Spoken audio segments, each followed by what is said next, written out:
I have the privilege of introducing David Mcmillan this evening. David is absolutely lovely. We were just sitting in the faculty lounge and talking about David's old office in the Arc 2 building when he was teaching first painting and then later photography. And so David has a very deep history here with the University of Manitoba, which I think is fantastic. So I have a short formal introduction, and here it goes. David Mcmillan was born in Scotland and educated in the United States. So from Scotland to New Jersey, I just found out. Eventually getting a graduate degree in fine art. He briefly taught painting and drawing at the University of Manitoba in the Art 2 building before establishing the photography program there. His interests evolved from a formal concern with color and space to the depiction of the often uneasy relationship between nature and culture.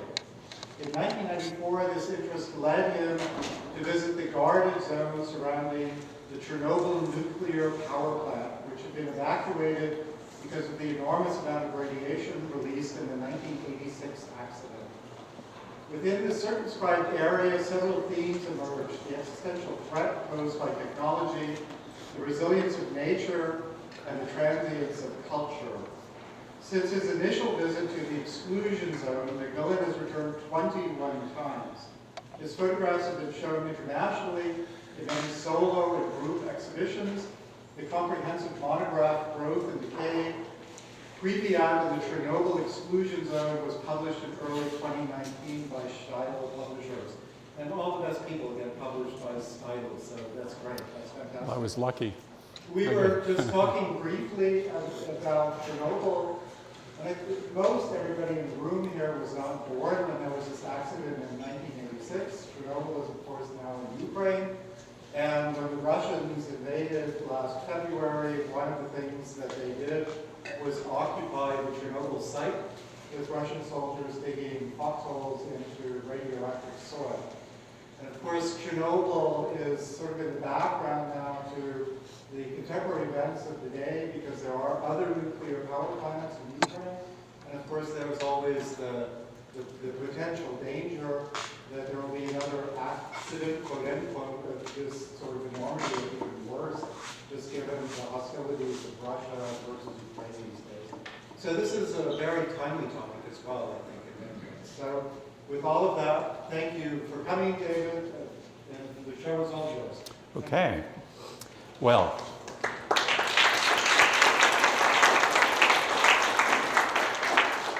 I think that was everything I wanted to say, actually. So I'll show you a lot of pictures, however. Well, it is unusual seeing the same image twice. When I was told there were two projectors, I thought the idea was you could, compare things side by side, but I guess it's for the advantage of people on this side and those on the other. So I'll get used to that soon, I hope. But I did discover when I started thinking seriously about photography that I was much more interested in, let's say, the natural world rather than, let's say, people as social animals. That just didn't matter to me as much.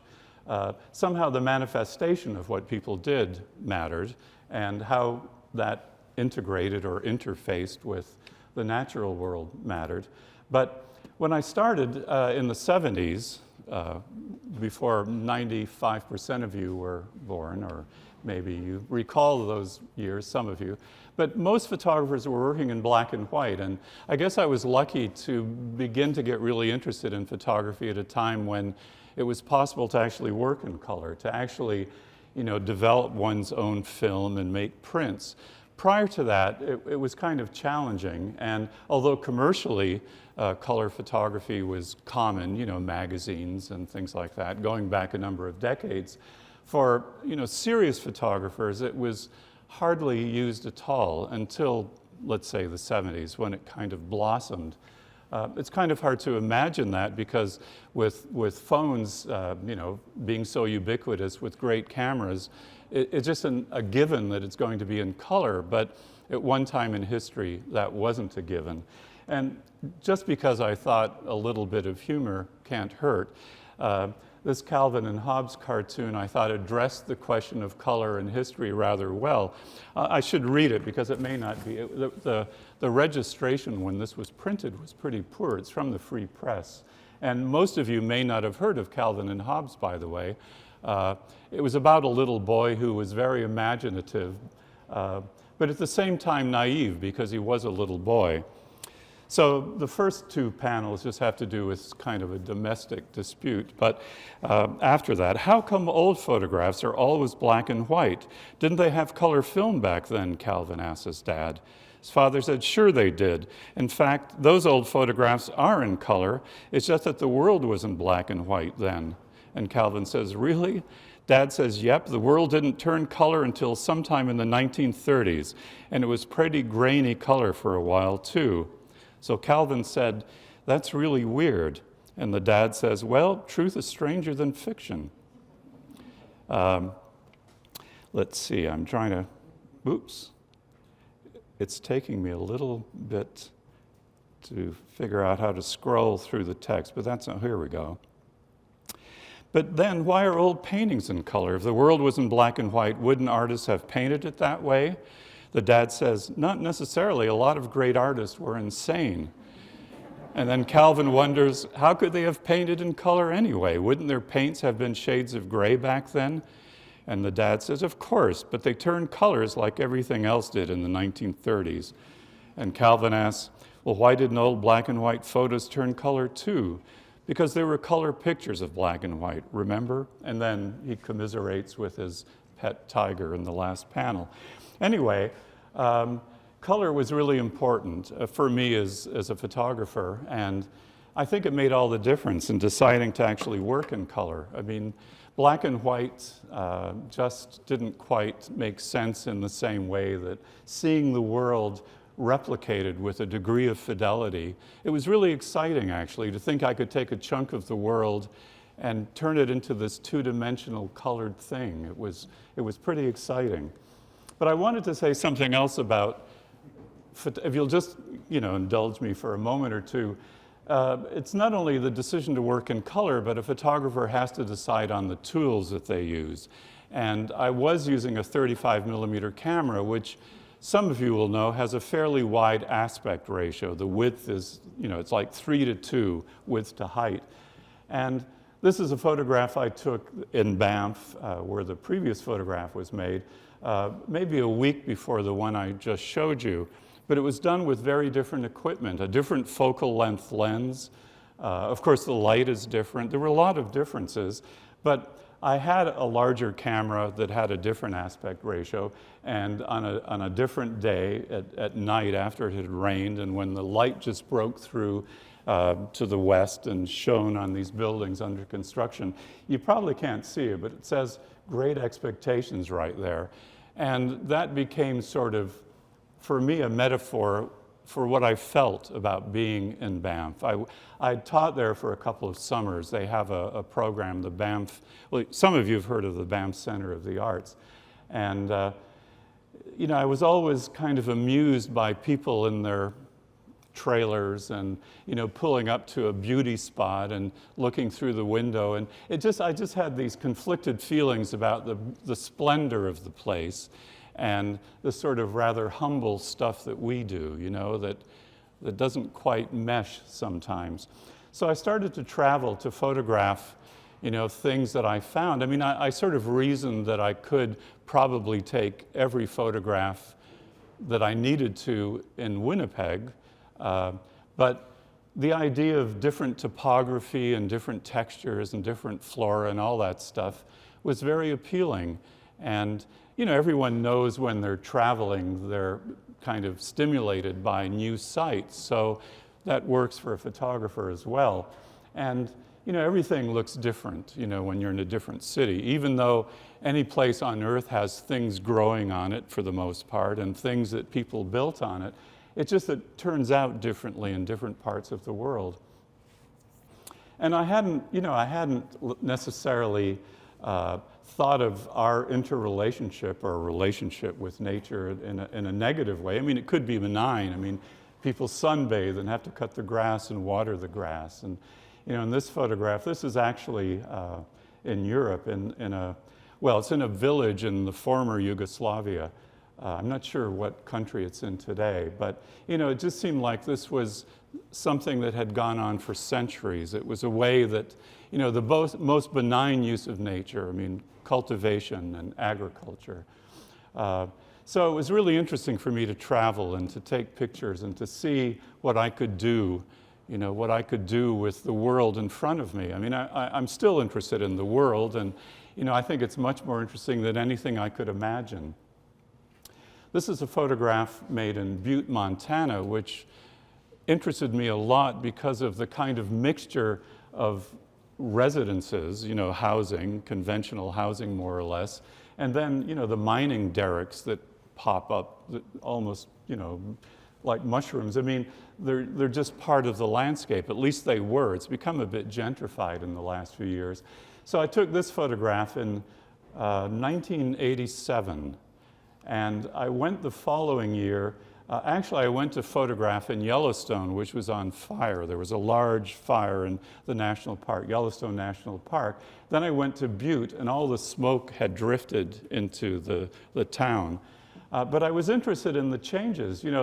There had been some landscaping done. The playground had a new coating, and the person who was painting that yellow house didn't get very far. It was still the same way it was previously, but it interested me because I realized that the same place, fundamentally the same subject can reveal itself quite differently at a different time of day or a different time of year.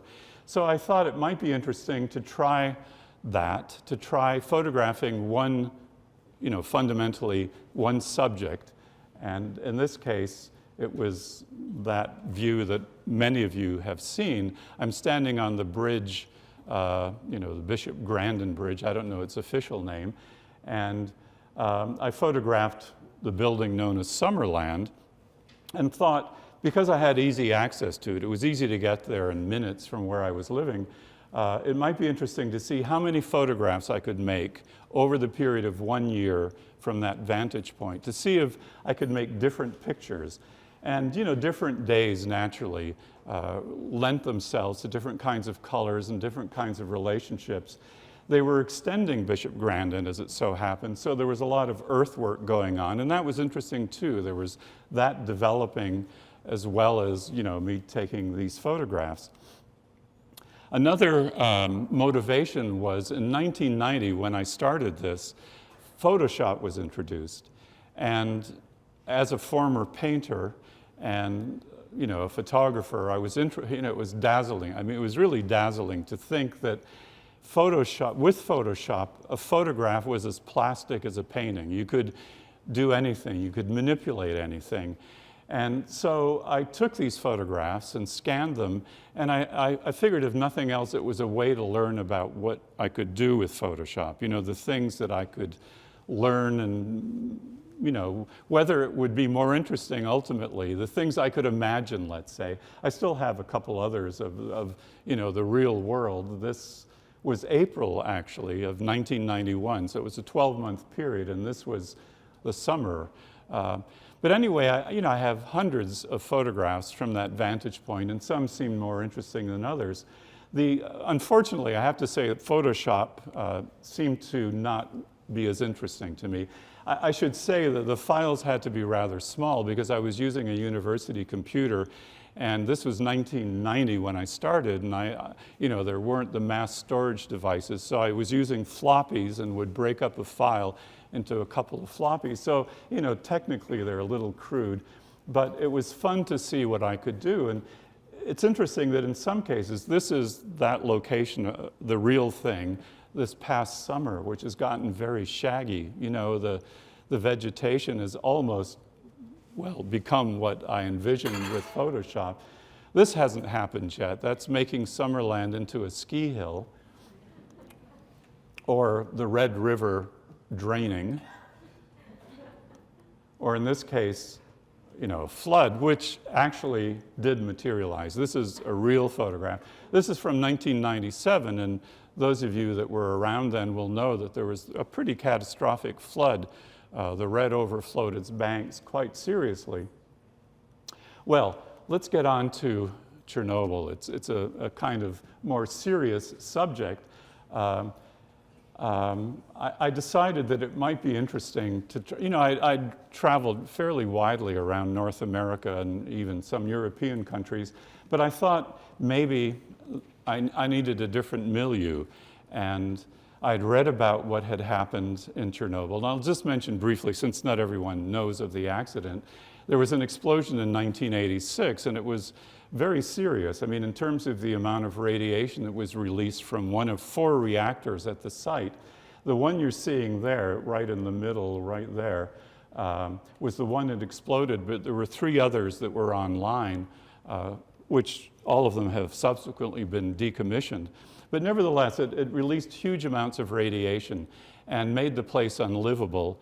And I read about how, let's say, vegetation was overgrown, and it was an environment that I thought, given my interest in how we relate or don't to the environment, it might be a place worth going to. And luckily, I was able to get permission. It took a bit of work and a bit of, faxing and calling and all that stuff. But anyway, I got in. So this is looking at the reactor from, well, there used to be something called the Red Forest, which was a pine forest that died within 2 days of the accident. The needles turned red. The trees were cut down and buried in a concrete-lined pit because of the degree of contamination. You can see there's some new growth here. There's some very small trees. But eventually, I found a spot that I knew I could find again and again. And so you can see a date here, 1998. I'm looking at the reactor from slightly different vantage point, but the vegetation is starting to grow up. And I returned. I mean, every year I went, and I went a total of, so far anyway, 22 times. So I had lots of opportunities to photograph there. But it was interesting to me that, nature, I didn't know this. I mean, I had no idea what I'd find or what would happen, but it was heartening to realize that nature managed to withstand that radiation and continues to grow, well, quite a bit, actually. This is always from the same vantage point, keep in mind. In this one, the most recent one I'm showing you, there's just a bit, let's see, this little thing right here is a covering that was being made for the reactor. I'll try and clarify that a bit. This is the one that exploded, and within a year of the accident, it was put in a tomb. It's known as the sarcophagus. It was concrete and steel that encased the reactor to prevent further leakage, but it was starting to crack, and there was lots of radiation escaping from it. So it was understood that something would have to be built to enclose it, more profoundly so that nothing could get out. So this was designed, which is, I'm just showing you this for illustration purposes. It was a large covering that was built on rails just about half a kilometer from the reactor itself. In fact, here's a photo, again, just for information that I made to show. On the left, you'll see the beginnings of that structure, which is really enormous, and then the reactor that eventually would have been slid onto to cover. Another informational photo of it. At a certain point in construction, this large curved thing had been raised on these, well, I guess I have a pointer, on these supports.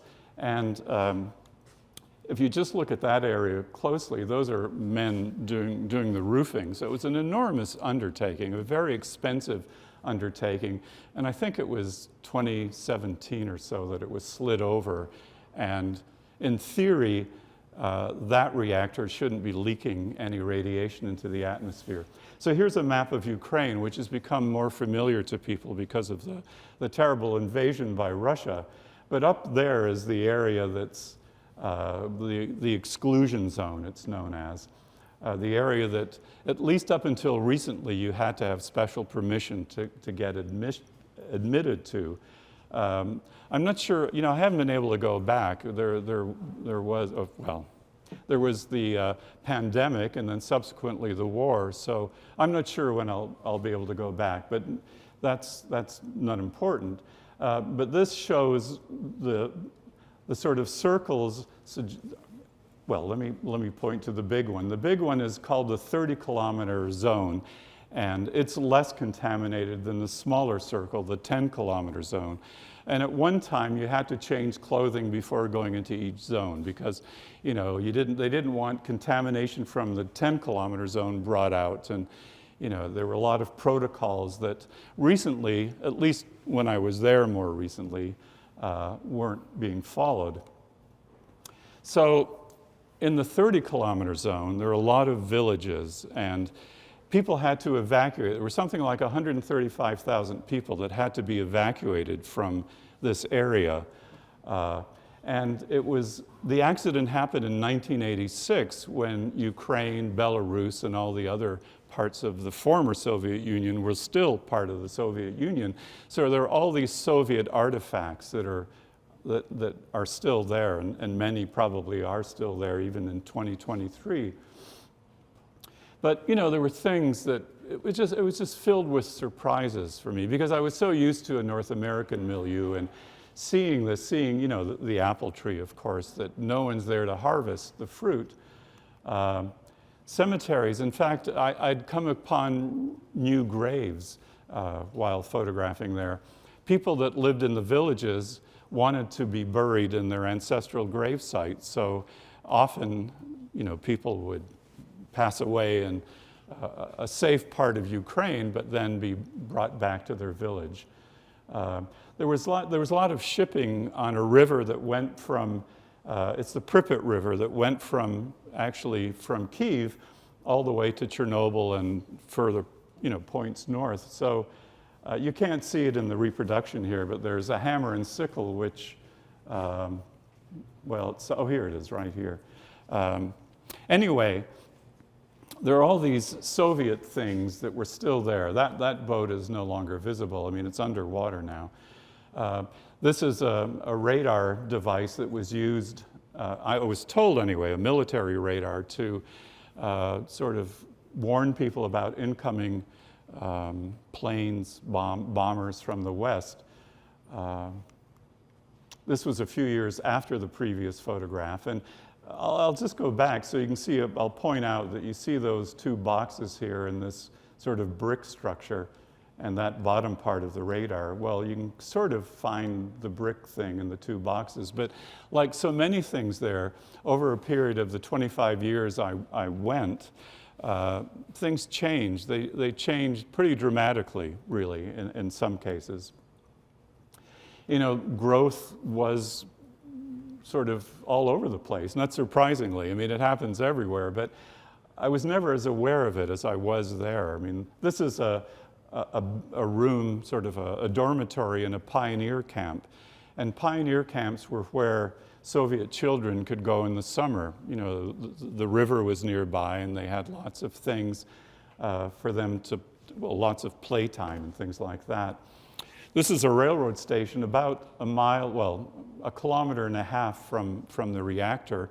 The whole village was too contaminated to stand, so it was bulldozed and buried, actually, just outside. I don't know where the boat came from, but it made for a photograph. I mean, on one hand, I was so aware of the tragedy of this place, and I wasn't sure what I was doing there, except satisfying an urge to make photographs and maybe a sense of the world. And today, when I look at the photographs, having another layer to what has gone on there, that some of you may have read or heard that the Russian troops in Chernobyl actually dug trenches not too far from the reactor, and it seemed almost a fatal mistake. A village schoolroom in the sort of 30-kilometer zone. Well, now I'm going to show you the rest of the photographs from the town of Pripyat, which was built just when the reactor was built, which was in about, I believe, 1976. There hadn't been really anything there, and they had to build something so the workers would have a place to live. So Pripyat, the city, here I'll show you at least a view from on top of one of the apartment buildings, was a very new city. In 1986, it was only really a decade old, and there were lots of new apartment buildings under construction. But the city had many schools and kindergartens, for almost like daycares, hospitals. That's a store you see in the foreground right here. And it was a very modern city. I'd read that it was considered one of the most desirable places to live in the former Soviet Union. But it's changed. So the photograph you're seeing now is from my first visit in 1994, and it sort of fades into this from 2017. So what's that? 23 years apart. And to me, it's astonishing. On one hand, you can see that covering. I'll just go back, just so you can see. This is the reactor before it was covered. So here it's been covered, but the degree of growth is remarkable, I think. I'd met someone in charge of forestry there, and I asked if he thought radiation stimulated growth. And I was shown a pine tree that had corkscrew needles and excessive cone production, but he thought except for that, it really didn't have any positive effect. I mean, it didn't seem to have any negative effect either. This is a photograph of just like a village green between some of the apartments, and you see a slide there. There are loads of playgrounds. And this is it, let's see, what year was it? So 5. That's only 11 years later. The growth, in fact, when I took this photograph, I had no recollection of having made the earlier photograph. And I was looking, at this time it was film, so you look at contact sheets. And I thought, gee, there's something, that slide is kind of familiar. And so I looked at older ones, and sure enough, it was the same spot. This is inside of a greenhouse. It was connected to a school, and there were or are several greenhouses that the children use to learn about nature and to grow things. But as you can see, the tree has actually gone through the ceiling, and you can see, well, not everyone can see it, maybe depending on where you're sitting, but there's a shard of glass. There's one up here, and this is a photograph on the outside. It seemed miraculous almost to me that the greenhouse, which would have, of course, been covered, that kind of growth could happen. Eventually the glass was knocked out, and so rain and snow could get in and feed the soil in a sense. But I was dazzled by the amount of growth and places that it grew, things grew. This is, on my first visit, this is a basketball court. And so this is 8 years after the accident. And everything you see, except for the backboards, is new since the accident. And so this is, let's see, 13 years later. I'll just go back. I couldn't find a vantage point that allowed me to photograph the whole basketball court. It was too dense with trees, but I could photograph them individually. And this is the backboard you saw on the right. And you can see it's a forest. I mean, today the trees will be that much thicker and more robust than they were in 2007. This is a bookstore. What became interesting is that indoors and outdoors became almost, you had to sometimes imagine where you were. Were you indoors or outdoors? You'll see what I mean when I show you this photograph, taken a few years later.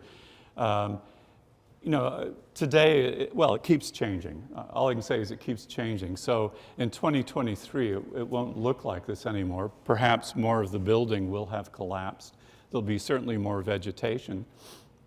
I see this photograph is out in the hall, and it's the lobby of a children's hospital.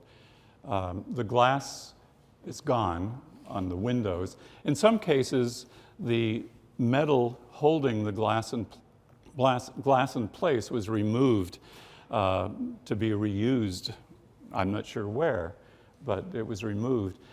I just wanted to make another point about photography. Excuse me, I'm not used to talking much, except, good morning and good night and things like that.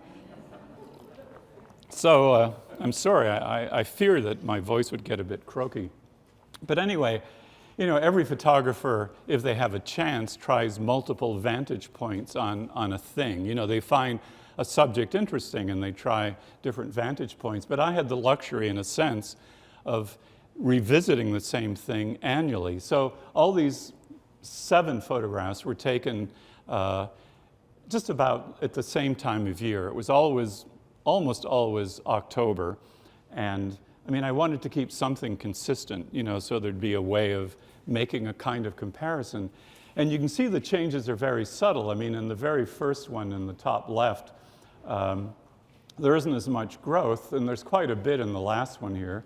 But for me, it was a matter of color and just the way the photograph felt. And, I didn't mention it earlier, but color, I think, at least for me, is a layer of emotion on top of description. There's a description of things. You see facts, let's say, but color, in a way, tweaks emotions. And somehow, the one from 2012, which is this one, where the leaves, the vines, are still reddish, for some reason, when I visited on these other 4 occasions, they were green. And it wasn't as interesting to me as, the fact that they're reddish for some reason. The story is fundamentally the same, but there are those subtle differences that make all the difference to a photographer. The same building, this is an examining room in the Children's Hospital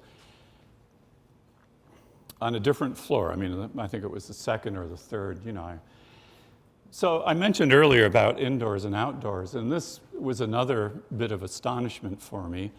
Often the experience of being there was totally surreal. You'd be out and these places, and it was sometimes challenging work to take the photographs. Then you'd go to a lovely dining room in the town of Chernobyl, which is relatively clean, and you'd have this wonderful meal, and then the next day you'd see these things that just didn't, they were outside of my normal experience anyway. So this was a hotel, and maybe 10 floors, something like that. I forget how many floors. It's starting to collapse, or at least the last time I was there it was. So I don't know if I'll ever get to this floor again, but there was this tree growing in one of the rooms. All the bedding had been removed. Troops had been through, and people that were, I guess, paid to empty it out. But I'd noticed there had been a broken pipe, and there's carpeting there, which must have become flooded. Someone walking through must have had a seed on their clothing, or seeds maybe, and there was the tree growing and some ferns as well. A few years later, the tree was quite tall. It was bending when it got to the roof. And, in fact, I expected in future visits there could be a whole atmosphere, maybe a little clouds or something in there, since it was starting to grow. But this is what I found. Well, the date is 2013. It had sort of gone through its life cycle. This wasn't just what happens in the autumn. It was, dead at that point. And the roots were, the floor was concrete, so the roots hadn't penetrated that, but they're more substantial, actually, than the tree itself, I would say. In this photograph, it was another one of those surprises. There were several trees growing in this chemistry classroom. And it forced me to think of how to make a picture. I could photograph the trees individually with the equipment I had, but I thought it was pretty interesting to see 3 trees. There's a little one that's kind of in the middle that you maybe not see, you can't see very easily. But I thought, well, I knew Photoshop fairly well, and I thought if I took 3 exposures, I could stitch them together, and maybe I'd be able to get a photograph of this, this part of the classroom that interested me, and it worked, I thought.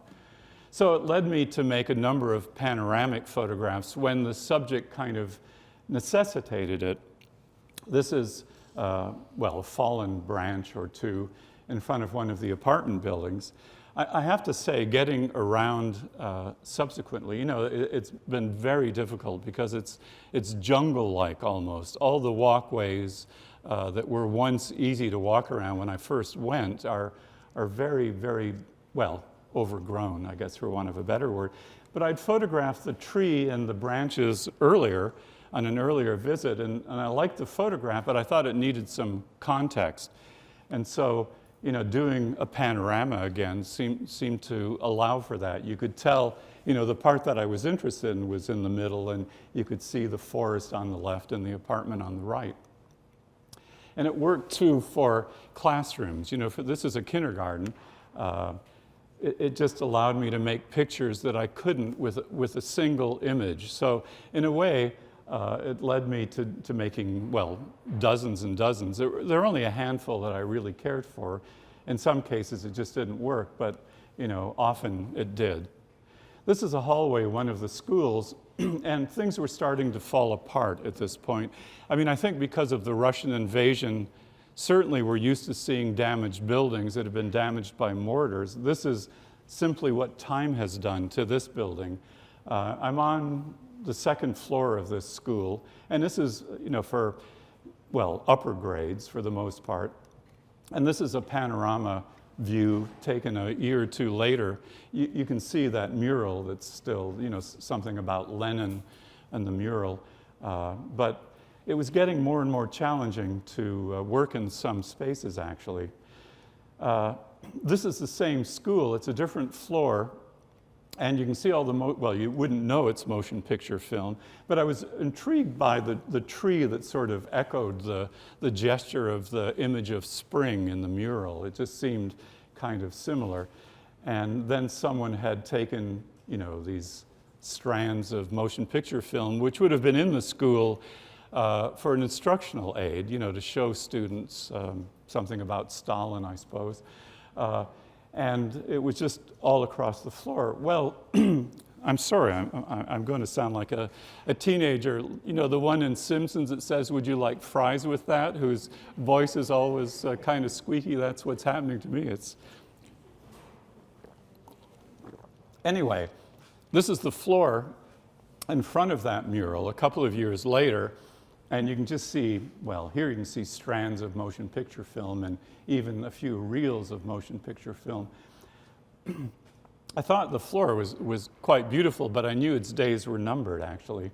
So this is a photograph one floor up from the level you just saw, and then the following year from the same vantage point.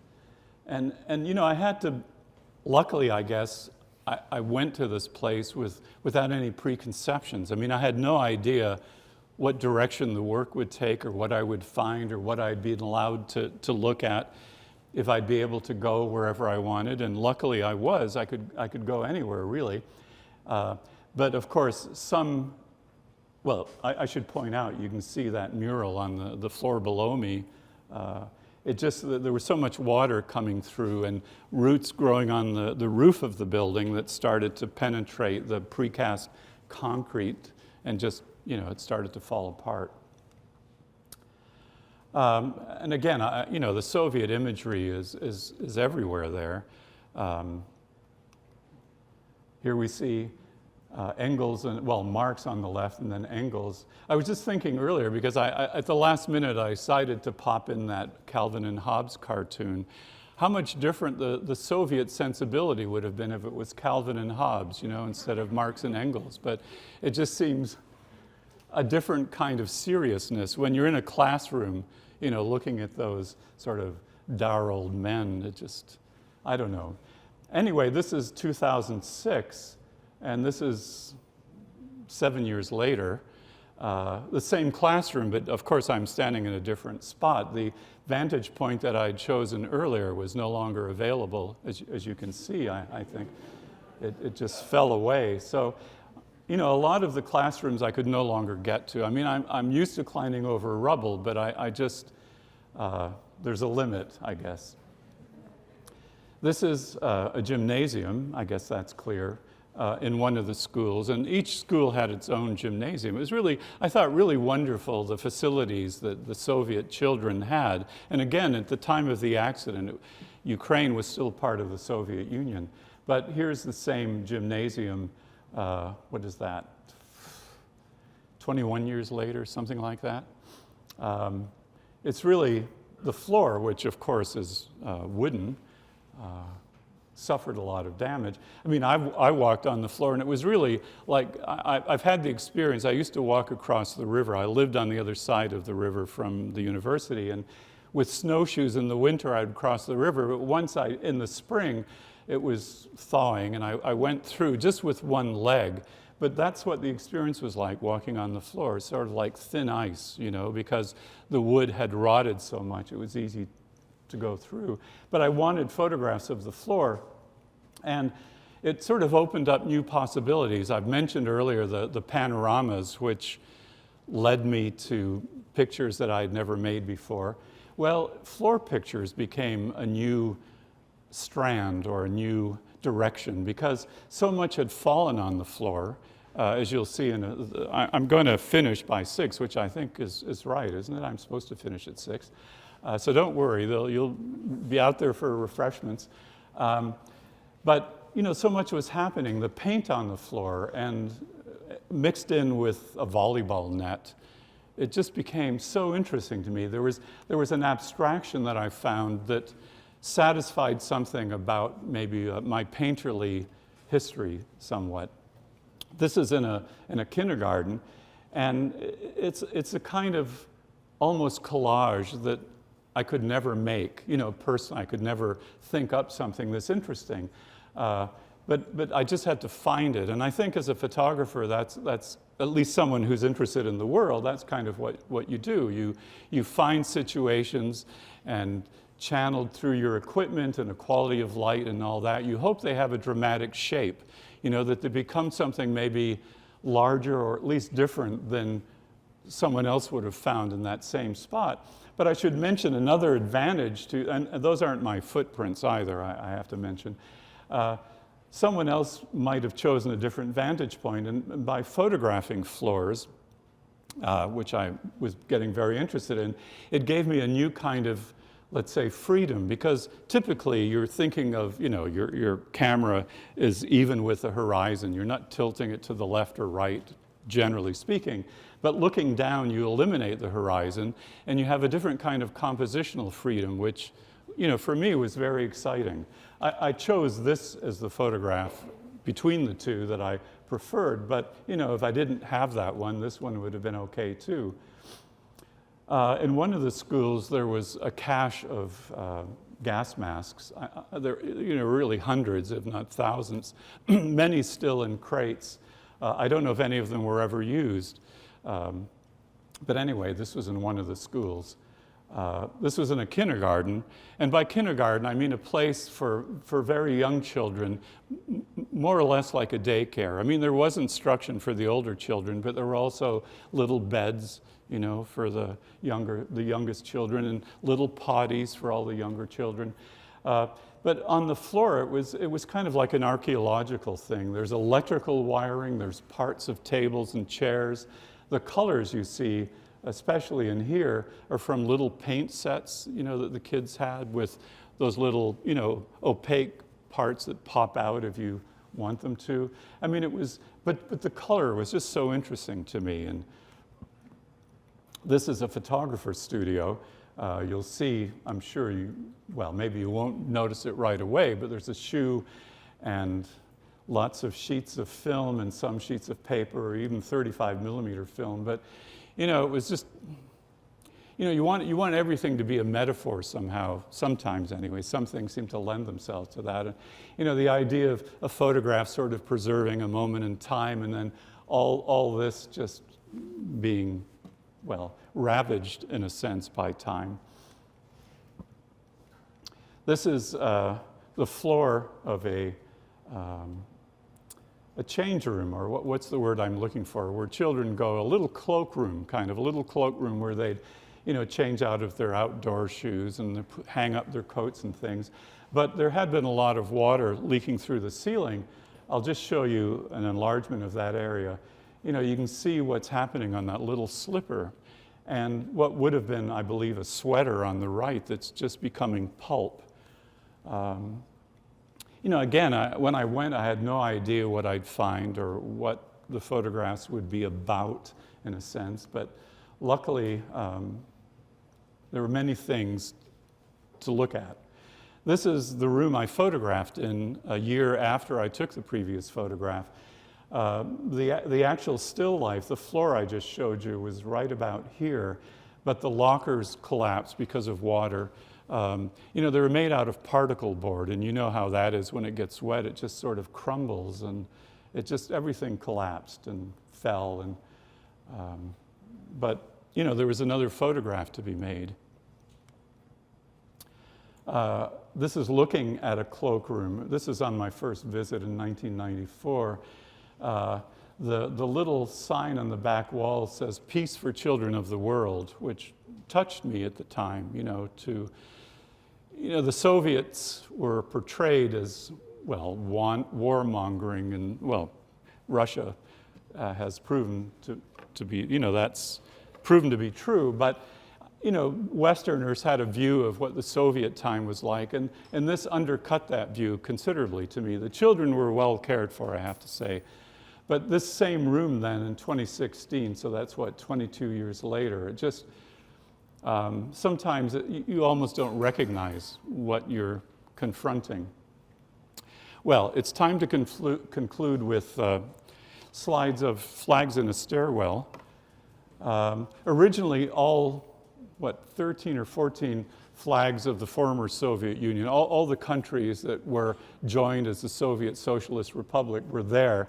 By 1994, some of them had fallen or were knocked off, I don't know which, but they still retained their original identity, the ones that were still on the wall. I mean, for those that would recognize Moldova or something, you could tell from the flag. But it's a place I went back to again and again, and in my mind it was, well, here's the word metaphor again, but it was like our recollection, at least in the West, of the former Soviet Union. I mean, it was fading from memory.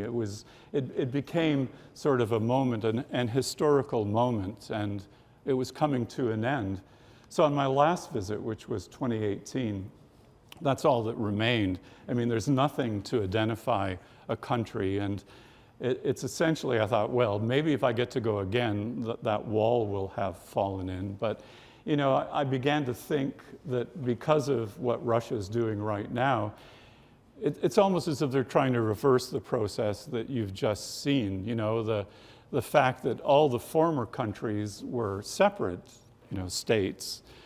It's as if Russia wants to reclaim, at least in the case of Ukraine, wants Ukraine to be part of Russia. So that's the end of what I have to talk about. If anyone, if I can answer a question, or I'd be happy to try. But that's it otherwise. Thank you.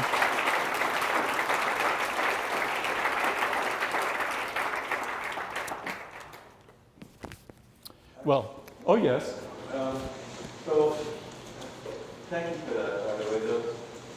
Your photography is, in my mind, so beautiful and stirring, and captures so much of the human condition. Thank you. When I think of Edward Berdinsky,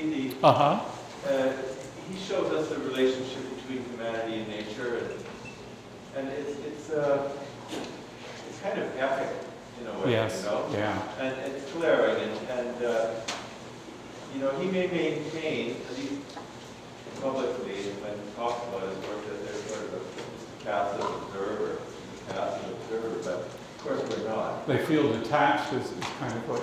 Yeah. And I can't see that, because when you look at something like that, you obviously are drawn to it for any number of reasons.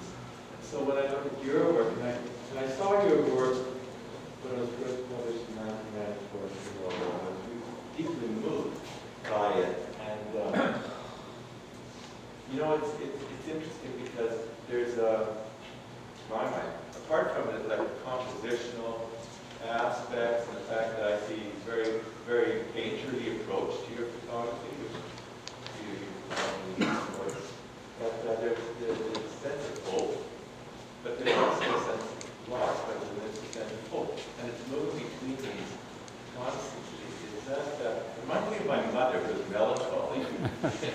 She was deeply melancholic, Yeah. I see the remarkable people, Yeah. like every day, she had a different path.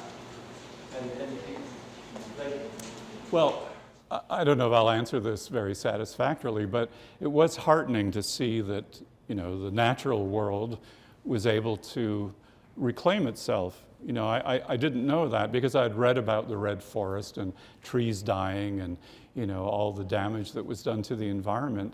But it seemed that nature, you know, not only flora, but there was lots of fauna as well. I mean, you see wild animals there that formerly hadn't been in the zone. So in that sense, yeah, it was hopeful.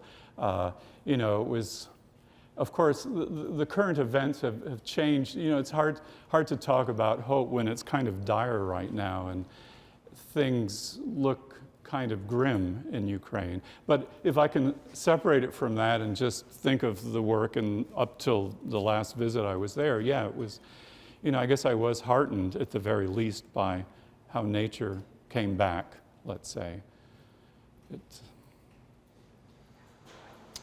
Yes. Oh. It's a wonderful reminder that as a medium is probably most About what? about time. Oh, yes. Yeah. The instance of theory being able to use our problems and whatever. But the progression of what she's done here is really profound. Well, thank you.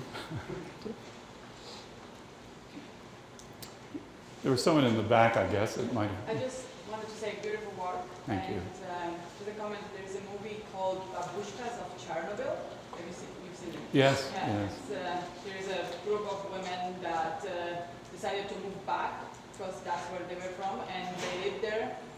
They grow food, like Yes, everything, because yes. they cannot go outside. And yeah, sustainable living in this place, and they're 80 years old, 90 years old, and they have, seems like they're really happy there. Well, I actually, you know, going through the villages, met a number of people that had returned. They were allowed to return, and yes, they were growing their own crops, and you know, had even a church that they attended. And it was in one village. I only saw women actually, but yeah, it's wonderful that people could return to some areas anyway that were relatively safe. And I should mention that there were trucks that brought them staples like flour and salt and things like that. So time to wrap it up? Time to wrap it up. Okay. David, thank you very much. Yes. Well, you're welcome. Wonderful work. Thank you.